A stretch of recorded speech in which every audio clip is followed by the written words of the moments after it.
Hello, I'm Don Dawson. Today we're going to talk about what you can do to prevent things from getting worse, maybe even save a life when someone is injured.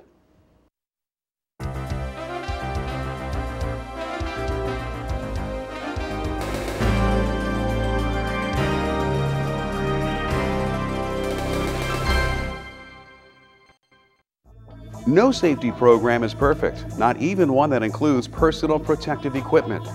No matter what we do, accidents can still happen. A sliver of metal embeds itself in a coworker's eye. Someone in the warehouse falls victim to the summer heat.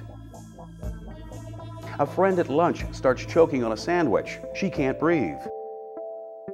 These types of situations occur every day, and there are things you can do to help.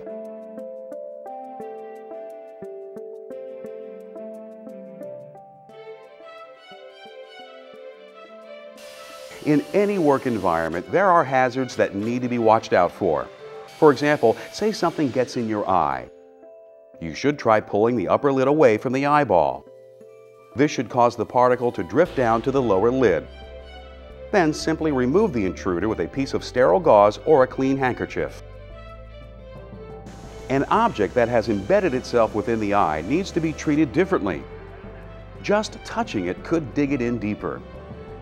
Instead, calm the victim and gently place a paper cup over the injured eye. Wrap a bandage over both eyes. This will increase the likelihood of keeping the injured eye still. Remember, both eyes move as a team whenever you look at something. Then try and relax the victim until medical help arrives. If you haven't already guessed, in order to use many of the first aid techniques you will see today, you must know where to find the first aid kits in your work area. So if you don't know where they are, ask your supervisor. Let's look at some other common types of injuries.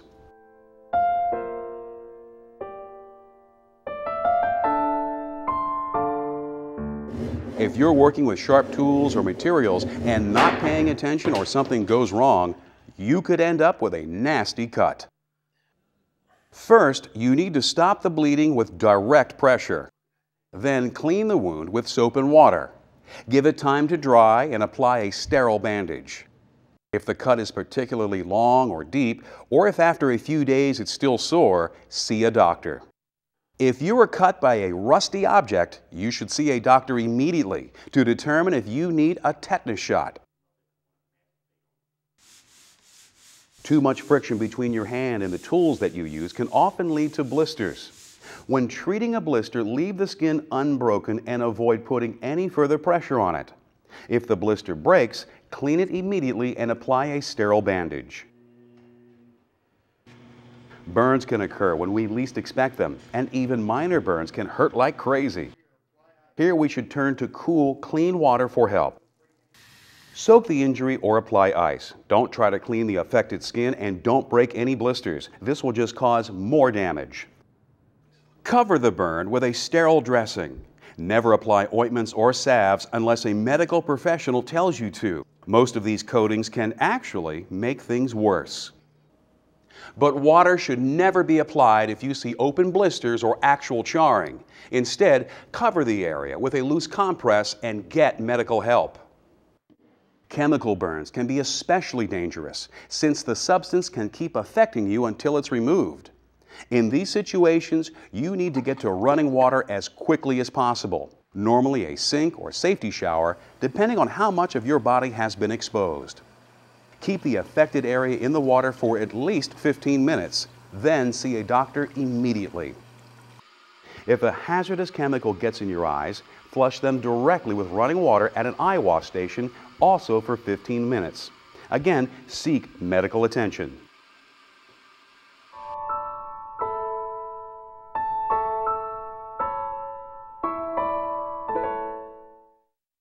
Stretching our muscles outside their normal range of motion can cause strains and sprains. That's why you should always do warm-ups and stretching exercises before working your body. But if you do pull a muscle, the appropriate first aid can make you feel better and quickly put you on the road to recovery. To minimize swelling, elevate the injured area, resting it on something soft like a rolled-up jacket or a pillow, keeping it above your heart. Be sure not to put any additional strain on it. Apply ice for 30 minutes, then remove it for 15. Repeat this cycle on and off for several hours if possible. A fall or other serious impact can often result in broken or fractured bones. There are two types of fractures, simple and compound. If someone has a simple break, that's one where the bone doesn't come through the skin, call for emergency help immediately, then try to comfort them. Normally, you don't want to move the victim unless you're sure this won't make the injury worse.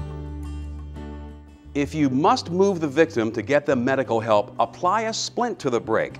Use something rigid like a piece of wood or even a folded magazine.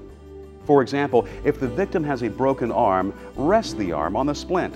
Secure the splint by gently wrapping 2 wide strips of cloth or bandage around the arm, one above the fracture and one below.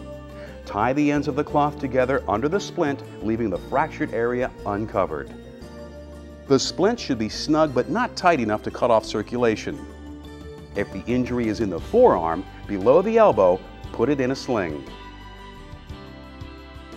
Other fractures should be treated the same way. Always try to keep the area from moving or shifting. Immobilizing the break will reduce the chances of further injury. And remember, always get the victim to medical professionals as soon as possible. If you're dealing with a compound fracture, that's one with an open wound, don't try to push the bone back under the skin. Instead, use a clean dressing to stop the bleeding. Then treat it the same way you would a simple fracture. Watch yourself around accidents where there's blood. To protect against the possibility of an infectious disease, you should wear latex gloves if possible.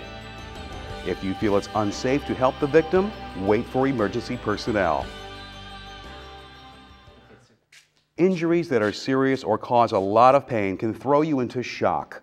This is where your body goes a little crazy trying to treat the injury itself by rerouting the flow of blood to the injured area, which can leave other areas of the body without the blood that they need.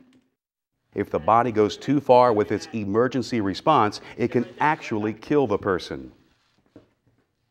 Wrap something around the victim to keep them from getting chills. Try to calm them down. If they get agitated, the shock could get worse. Stay with them until emergency help arrives. Now, on to another situation where time is of the essence.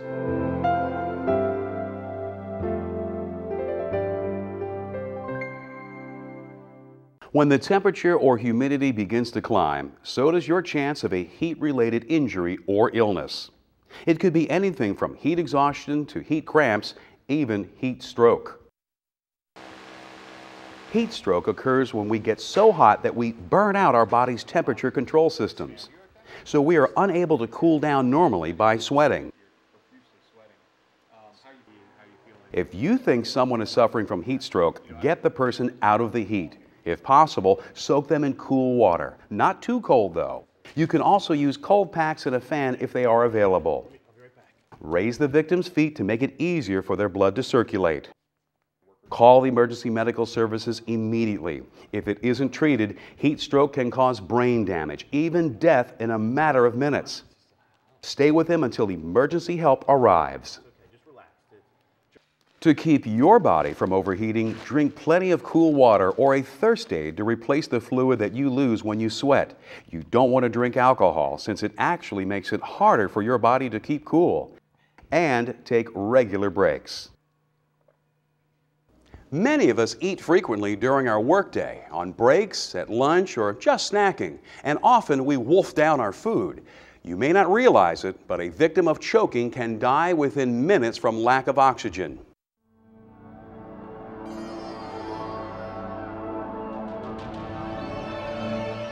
Is that a scream? Oh my God, my head's hella. If you see someone choking, yell for help, then perform the Heimlich maneuver. This is designed to force air out of the victim's lungs and dislodge the object that is blocking their airway. Start by making a fist, your thumb on top. Put your thumb just below the victim's rib cage. Grab onto your fist with the other hand and make short thrusts in and up into the victim's abdomen. Squeeze only with your forearms and hands. Applying pressure with your upper arms could crack the person's ribs. Keep going until the object comes loose and the person can breathe again. If for any reason the person stops breathing, have someone phone emergency medical services immediately. You should keep their number posted for quick access. If you are trained in rescue breathing, also called artificial respiration, start the process immediately. If you aren't, you should know who in your facility is and get them. Work on the victim until they start breathing again or until emergency personnel arrive. Remember that if someone stops breathing for just 4 to 6 minutes, the odds of brain damage or death are very high. As we get older, we become more vulnerable to heart disease, and our chances of having a heart attack go up.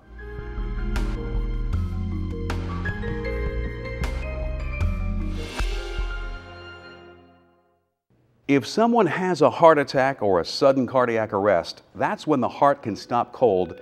Quick treatment can be the key to their survival. So it's important to recognize the symptoms quickly. Just relax. A heart attack victim may suddenly have trouble breathing, feel a tightening in the chest, and experience nausea or indigestion. Their skin may turn pale or blue and go cold and sweaty. If you see someone exhibiting these symptoms, call emergency medical services immediately. There's no time to lose. Yeah, I got a guy showing symptoms of a heart attack. If the victim is conscious, help them to a sitting position. Use pillows or something similar for support. Keep them warm and comfortable and loosen their clothing, especially shirt collars. Ask if they're on any heart medication and if you can get it for them. If the victim is unable to speak, check for a medical ID bracelet or look for an emergency medical card. If their breathing stops, but they show a pulse, and if you're trained in rescue breathing, start the process. If the person's pulse is erratic or they have no pulse at all, they may be in sudden cardiac arrest and in danger of dying. That's where AEDs, automated external defibrillators, and CPR come in. There are 220,000 occurrences of sudden cardiac arrest each year, about 10,000 of them on the job. Studies show that if a victim has to wait for emergency medical personnel to arrive before they are treated, there is only a 5 to 7% survival rate. However, with immediate treatment, called defibrillation, up to 60% of cardiac arrest victims can survive. Sudden cardiac arrest occurs when the heart's normal rhythm is interrupted or it stops beating altogether. Causes include heart attack, electrocution, and asphyxiation. If you are trained in using an AED and one is readily available, in these situations you can literally save a life. AEDs are designed to analyze the heart's rhythm and deliver an electric shock to restore it to normal. Most AEDs use voice prompts to help rescuers. Check circulation. Once the machine is turned on, the rescuer will be told to apply the 2 electrodes to the victim's chest. Attach electrode pads. The AED will then begin to monitor the victim's heart rhythm. Analyzing. If a shockable rhythm is detected or if the heart has stopped completely, the machine will charge itself. Then instruct the rescuer to stand clear and press the treatment button. Touch patient. Press treatment button. Treatment delivered. Once the victim's heartbeat has been restored, they should be kept comfortable until emergency medical personnel arrive. If there is no AED available and you are trained in CPR, start the process immediately. Keep it up until the victim starts breathing or help arrives. There are 2 forms of CPR that are now approved by the American Heart Association. The traditional method has been to alternate 30 pushes on the chest with 2 quick breaths into the victim's mouth. This should still be used with children as well as adults who may be suffering from a lack of oxygen due to a near drowning, drug overdose, or carbon monoxide poisoning. The newer approach eliminates the breathing and uses rapid, uninterrupted chest compressions at the rate of 100 per minute. This is effective with most occurrences of cardiac arrest, where the victim still has an ample supply of air in the lungs and blood. Whichever method you use, it should be continued until paramedics take over, an AED is located, or the victim resumes breathing. We've covered a lot of ground on a very important topic. So let's review. Learn to think and act quickly in case of an injury. Know the location of first aid kits and AEDs in your area. Learn to recognize symptoms like those for shock, heat stress, and a heart attack. Know when it's okay to move a victim, as well as when it's not. Know when medical attention is called for and how to get it. And one last point, try your best to find the time to take a first aid course, because what you learn could save a life.